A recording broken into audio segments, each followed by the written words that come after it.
નસ કિચનમાં આપનું સૌનું હાર્દિક સ્વાગત છે. તો આજે આપણે કાંઈક ડિફરન્સની ચટણી બનાવવાના છે. તો ચાલો આપણે જોઈ લઈએ. તો મેં એમાં કડાઈમાં તેલ મૂક્યું છે. આનાથી પોળું પેન હોય તમારી પાસે તો એ મૂકી શકો છો. તો જુઓ છો કે તેલ આવી ગયું છે. તો આવી રીતે આપણે મૂકી દેવાનું છે.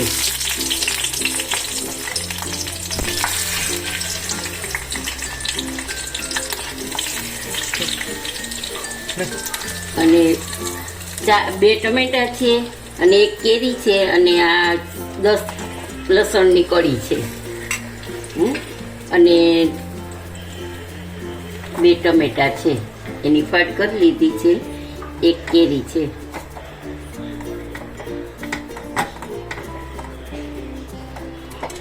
અને 3 મરચાં છે. તો આમાં તો નહીં થાય તો આપણે થોડુંક પેન પોળું લેવું પડશે. 1 મિનિટ. તો આવી રીતે બધું તેલમાં ગોઠવી દઈશું અને એકદમ ગેસની ફ્લેમ ધીમી રાખવાની છે. તો બધું આવી રીતે તેલમાં થોડુંક ચડવા દઈશું. પછી તેલમાં થોડુંક ચડી જાય 1 કટકો આપણે આદુનો નાખ્યો છે. તો તમે જોઈ શકો છો આ બધું આમ ઢાંકી દઈશું. હવે આપણે ઓલી નાની કઢાઈ પડતી હતી ને એટલે મોટું કર્યું, પણ આમાં કઢાઈ કરતાં પેન હોય ને તો વધારે કમ્ફર્ટેબલ રહે ને સરસ થાય. પણ આમાંય થઈ જશે, કાંઈ વાંધો નહીં. તો આપણે ઢાંકી દઈશું.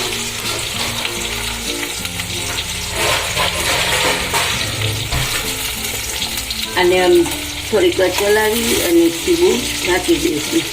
તો ધીમી આંચ ઉપર રાખવાનું છે. ઢાંકીને 5 મિનિટ પછી આપણે જોઈ લઈશું. તો ચાલો આપણે જોઈ લઈએ કે આપણા આ જે ચટણીનું છે આ તો જો કેરી પણ ઓલી થઈ ગઈ છે અને ટમેટાની છાલ ઉતરી જાય છે. તો આપણું આ રેડી છે. તો હવે એની ગેસ બંધ કરી દઈશું અને ઠરે ને ત્યારે આપણે એમાં ચાલો આપણે એમાં થોડુંક નિમક નાખી દઉં. નિમક નાખી દઈશું અને પછી એમાં ધાણા ભાજી આપણે ઠરે એટલે નાખી દઈશું. અને પછી એની દરદરી ચટણી પીસવાની છે આપણે. એટલે હવે ઠરે ત્યાં સુધી રહેવા દેવું જોઈશે આપણે. જોઈ શકો ગાઈસ ને ટમેટાની છાલ ઉતારી લીધી છે અને સાથે સાથે કેરીની પણ છાલ ઉતારી લીધી છે. તો હવે આપણે આ બધું મિક્સર ગ્રાઇન્ડમાં નાખી દઈશું.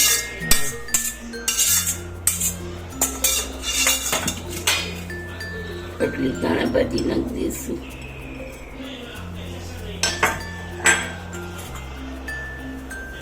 એક ચમચી લાલ, 2 ચમચી લાલ મરચું પાવડર નાખશું.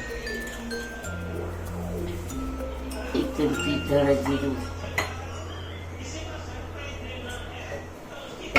અને 1/2 ચમચી નાખશું આપણે શેકેલું જીરું પાવડર. ખટાશ અને ખટાશને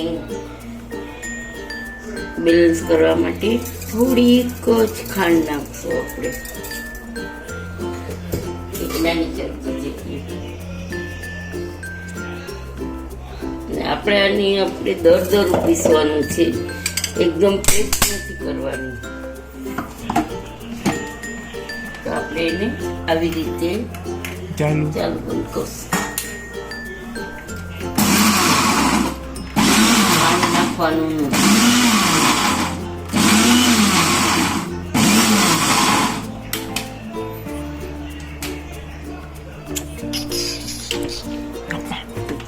દરદરું પીસવાનું છે, પણ હજી નથી પીસવાનું.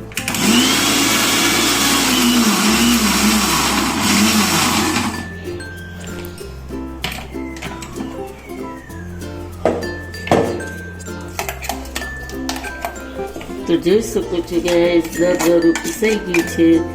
આવું જ આપણે પીસવાનું છે ચટણી. તો આપણી ચટણી તૈયાર છે. આપણે બાઉલમાં કાઢી લઈ છીએ. તો જોઈ શકો છો ગાઈસ આપણી ચટણી રેડી છે. તો જોઈ શકો છો કે દરદરી પીસી છે અને થેપલા સાથે, પૂરી સાથે કે તમે રોટલી સાથે કે ખાઈ શકશો. તો જુઓ કેટલી સરસ લાગશે. ચટણી સાથે ખાવાની મજા આવશે. ને શાકભાજી ન હોય તો પણ ચાલશે. તો જોઈ શકો છો, તમે ખાઈ શકો છો અને મોઢામાં પાણી આવી જાય એવી મસ્ત ચટણી થઈ છે. તો કોમેન્ટ કરજો કયા ગામથી જુઓ છો, અને સબસ્ક્રાઈબ કરજો, લાઈક કરજો, શેર કરજો, અને બેલ બટન દબાવજો. અને કેવા મારા વિડીયો લાગે છે તે મને કમેન્ટમાં જરૂરથી જણાવજો. જય શ્રી કૃષ્ણ.